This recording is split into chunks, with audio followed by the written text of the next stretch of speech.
Hello and welcome dear student, मैं Manish Sharma math के इस लेक्चर में आप सभी का स्वागत करता हूं। जैसा कि बच्चों आप सब जानते हो, हम चर्चा कर रहे हैं आपकी कन्वर्जेंस थ्योरी के ऊपर। और प्रीवियस लेक्चर्स में मैंने आपको जो कोशी की थ्योरम है, जैसे फर्स्ट और सेकंड थ्योरम, उन दोनों को आपको सिद्ध करवा दिया गया है। और बेसिकली जितने भी बातें थी उनसे रिलेटेड वो सारी आपको बता दी गई है। तो बच्चों आज के इस लेक्चर में हम आपके कोशी थ्योरम से रिलेटेड कुछ सवाल करेंगे, जिनका भी थ्योरम का यूज कैसे करना है वो सारी प्रोसेस आपको समझ आ जाएगी। तो एक बार मैं कोशी का जो जनरल प्रिंसिपल था उस पर वापस आना चाहूँगा। भी आपको ये बताया था भी कोशी अनुक्रम क्या होता है या मूल अनुक्रम क्या होता है, कि यदि कोई अनुक्रम में ऐसा नेचुरल नंबर हम ज्ञात कर पाएँ जिसके बाद के कोई भी दो, चाहे पास पास वाले हों चाहे दूर दूर वाले हों, कोई उससे फ़र्क नहीं पड़ता। जैसे फॉर एग्जांपल मान लीजिए एन नोट की वैल्यू 100 है, उसके बाद की जो कितनी भी वैल्यू हैं, जैसे 100 है, एन नोट की वैल्यू मान लो 100 आई है, उसके बाद की कोई भी दो नेचुरल नंबर चाहे पास की हो, जैसे मान लो 101 और 1000 ले लो, या 200 और 1 लाख ले लो, उनके बीच का कोई डिफरेंस है कितना, कोई फ़र्क नहीं पड़ेगा। उनके बीच का जो अंतर है वो यदि हमेशा एप्सिलॉन से छोटा हो तो इस तरीके के अनुक्रम को हम क्या कहते हैं बच्चों, कोशी अनुक्रम।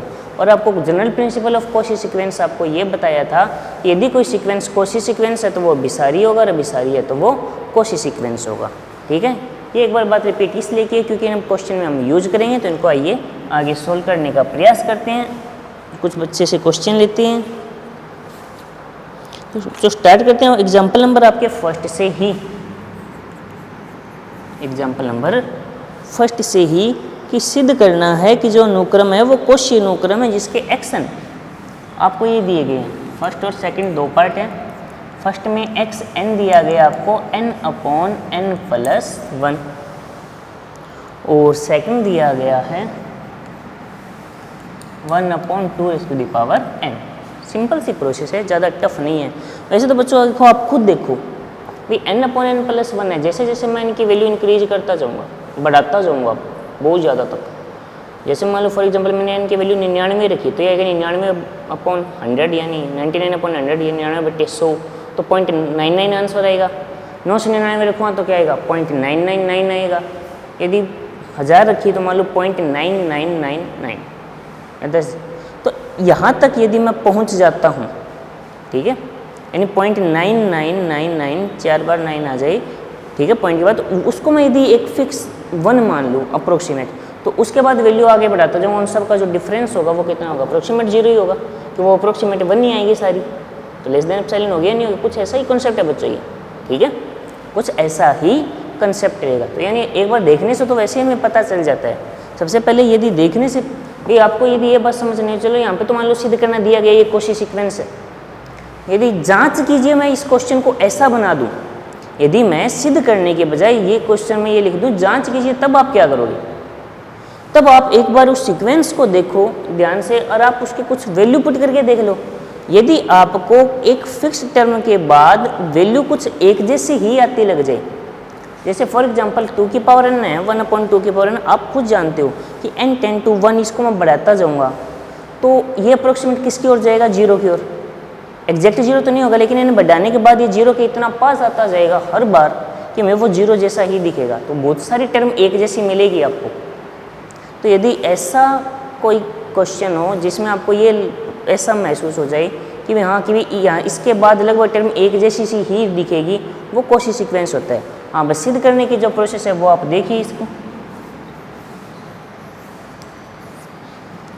तो रूल के अकॉर्डिंग मुझे ये सिद्ध करना है xn minus xm is less than epsilon. भाई कैसा पॉसिबल है, for all greater than n note. यहाँ पे क्लियरली बातें ये है n, m greater than n note है, और n स्टूडेंट m से बड़ा है, कितना भी हो सकता है वो तो नहीं कह सकता मैं। हाँ, लेकिन ये मान लो n इन्फिनिटी की ओर जा रहा है, m कम भी हो सकता है बहुत ज़्यादा भी, बाकी वास्तविकता में n जो है वो मच ग्रेटर देन m है यहाँ पे, ठीक है, ये इस बात को आप याद रखो। n is much greater than m, यानी n जो है n, ठीक है, ये n m से बहुत ज़्यादा ही बड़ा है, ठीक है। तो इसको अब आगे बढ़ाते हैं, तो इसके अकॉर्डिंग n/,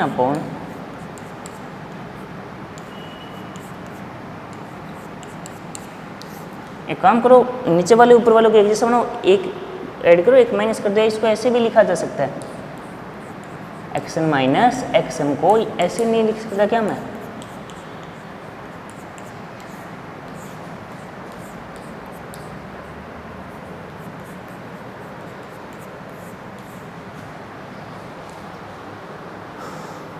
ऐसा भी तो लिखा जा सकता है। बाकी सर ऐसा कैसे लिखा? तो बस सिंपल फॉर्म में चेंज करना आना चाहिए, जितना है ना वो कम करो, या तो एक जोड़ दो एक घटा के ऐसा कॉन्सेप्ट बना लो, या सीधा बना लो, ठीक है। तो ये एक से एक जाएगा तो ये प्लस हो जाएगा, तो ये कुछ रिजल्ट आ जाएगा 1/m+1 माइनस 1/n+1। अब बच्चों आप खुद देखो भाई, n है, मैं ये बोल रहा हूँ मच ग्रेटर देन m है या नहीं है? भाई मैं बोल रहा हूँ n जो है वो m से बहुत ज़्यादा बड़ा है, पहली बात दिमाग में बैठाइए।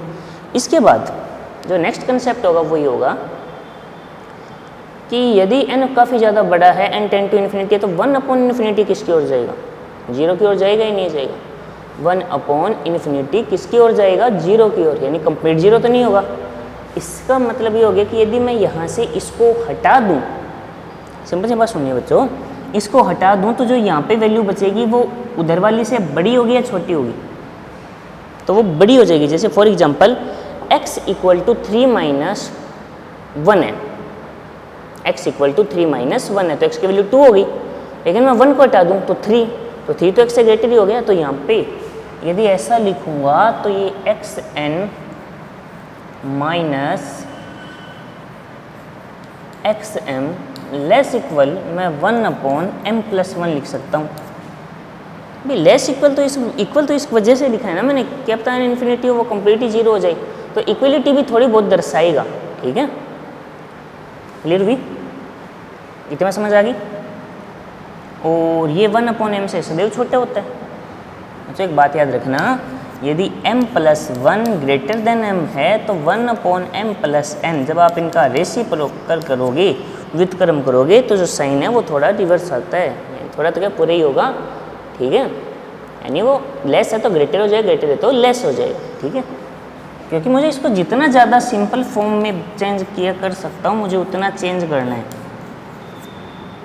अब बच्चों यदि 1/m मैं लेस देन एप्सिलॉन सिद्ध कर दूँ, यदि मैं कोई ऐसी वैल्यू पता कर लूँ जिसके लिए 1/m लेस देन एप्सिलॉन हो, तो क्वेश्चन सॉल्व है। तो यानी हम इसे सोल्व करें 1/m लेस देन एप्सिलॉन, यानी m ग्रेटर देन, ये हम ऊपर आएगा रिवर्स कर दूं या जो भी आप समझो, 1/एप्सिलॉन। तो यदि n नोट को मैं 1/एप्सिलॉन के इक्वल लेकर चलूं, यदि n नोट को मैं 1/एप्सिलॉन के इक्वल लेकर चलूं, तो ये कंडीशन सेटिस्फाई हो जाएगी या नहीं हो जाएगी? बात समझ आ गई? अब आप एप्सिलॉन कितना ले रहे हो, n नोट आपका उस पर डिपेंड है। यदि फॉर एग्जाम्पल मान लो आपने एप्सिलॉन 1/2 ही माना, यदि आपने एप्सिलॉन 1/2 माना है, तो ये सेकंड टर्म के बाद स्टार्ट हो जाएगा कुछ ऐसा, पर सेकंड टर्म के बाद तो ऐसा होना संभव नहीं है, ठीक है। हाँ भाई एप्सिलॉन से छोटा है, एप्सिलॉन आप कुछ भी मान लो, ठीक है। यदि मान लो एप्सिलॉन आपने 1/100 माना, एप्सिलॉन आपने 1/100 यानी 0.01 माना, तो उसके अकॉर्डिंग n नोट 100 हो जाएगा। यानी 100वें टर्म के बाद, यानी 100/101 के बाद बाकी की जो टर्म है वो आपको उनका डिफरेंस, चाहे कोई भी दो टर्म उठाओ, उससे लेस मिलेगा पक्का। बात समझ आ गई होगी? कंसेप्ट क्लियर हो गया होगा अब तो। ये बच्चों कोशी सीक्वेंस है, यानी ये कह रहा है कोई फिक्स टर्म नहीं है, ये m और n बहुत दूर दूर की टर्म हो सकती है, पास की भी हो सकती है, ठीक है। बस उस रूल को थोड़ा आप याद रखिए, एक बार इस पर बच्चों नज़र डालिए, देखिए कोई डाउट है तो बताइए मेरे को।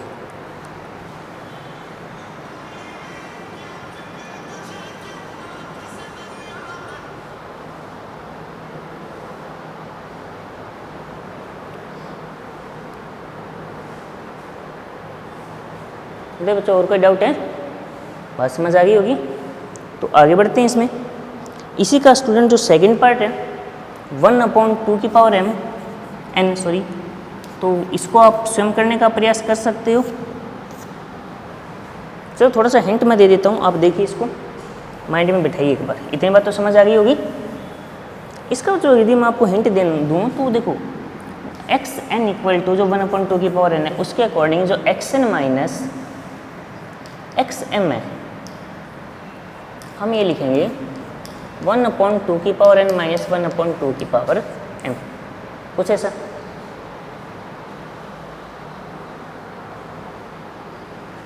अब यदि मैं माइनस कॉमन लेके इसको ऐसा लिख दूँ 1/2 की पावर m माइनस 1/2 की पावर n, एनी डाउट?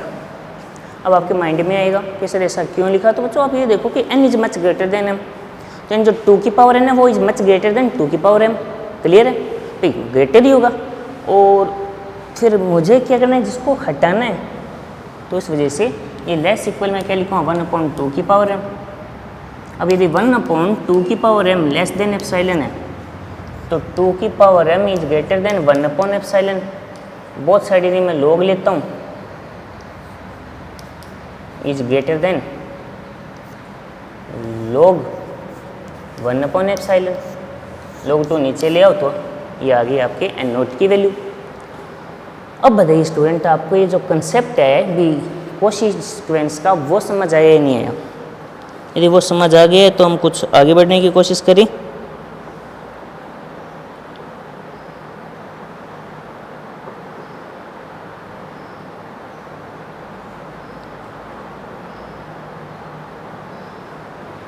कोई डाउट है? तो बच्चों इस तरीके के और एग्जाम्पल हम देखते हैं जो अच्छे एग्जाम्पल हो, जिसको हम सोल्व करें तो भी दिक्कत नहीं है। जैसे एग्जाम्पल नंबर 3 है बच्चों आपकी बुक का, हम पहले उसे सोल्व करते हैं आज।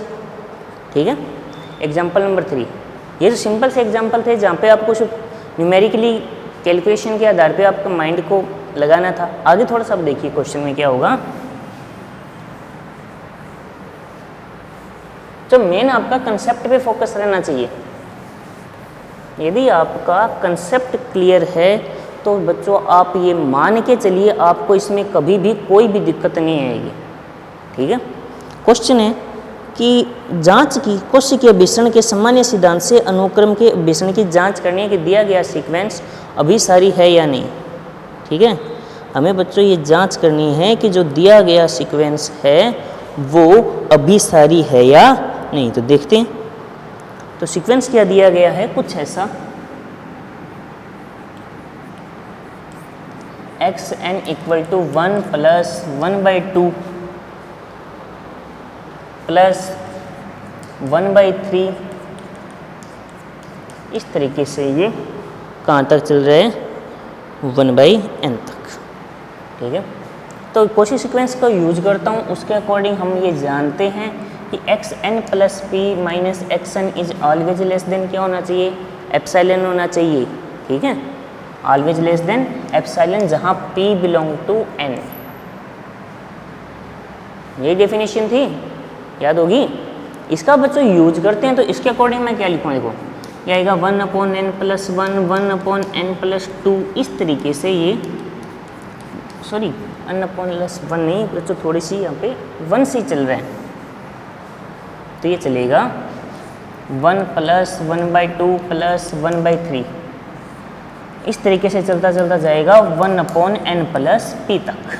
ठीक है, सेम यही प्रोसेस 1 प्लस 1/2 प्लस 1/3, इस तरीके से ये आएगा 1/n तक। अब आप खुद इतना दिमाग लगाइए कि जो कॉमन टर्म है वो कैंसिल होगी या नहीं होगी। भाई वो तो कैंसिल हो जाएगी, बचेगी क्या, n के बाद वाली टर्म। तो इसके अंदर बचेगा 1/n plus 1 1/n plus 2 plus इस तरीके से 1/n प्लस p तक। ठीक है, इतनी बात समझ आ गई होगी, कोई डाउट है? नहीं है? पक्का? आगे बढ़ते हैं। भाई मैंने क्या किया, भाई n टर्म तक तो आ रही है, n प्लस p वाली बचेगी, बाकी तो सब क्या हो रही है, कैंसिल हो गई। कैंसिल कर दो। अब बची हुई टर्म से आप देखिए कि यदि p, आपको मैंने कहा था p belong from natural number, p belong from natural number. ठीक है, तो एक बात तो नेचुरल नंबर तो किसी हद तक जा सकता है, भाई कितने आगे जा सकता है। तो जस्ट इमेजिन कि यदि p इक्वल n की पोजीशन पे हो जाए, तो यदि आपका p इक्वल टू n की पोजीशन पे हो जाए तो पॉसिबल है या नहीं है? पॉसिबल है ना।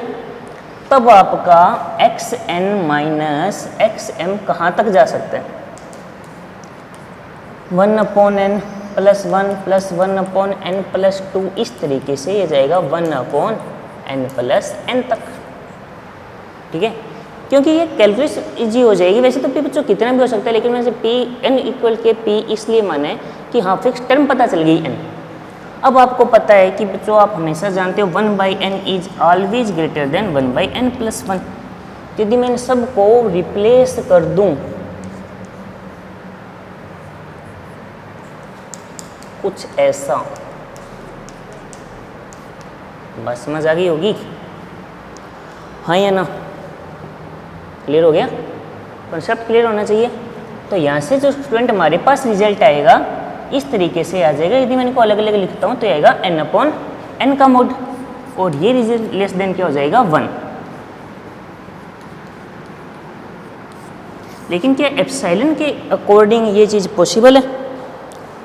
सोचो यहाँ पे एक मिस्टेक नहीं होगी क्या हमसे? यदि यहाँ पे मैं इसको बड़ा करूँ, चलो कोई दिक्कत नहीं है, एक मिनट रुको ना,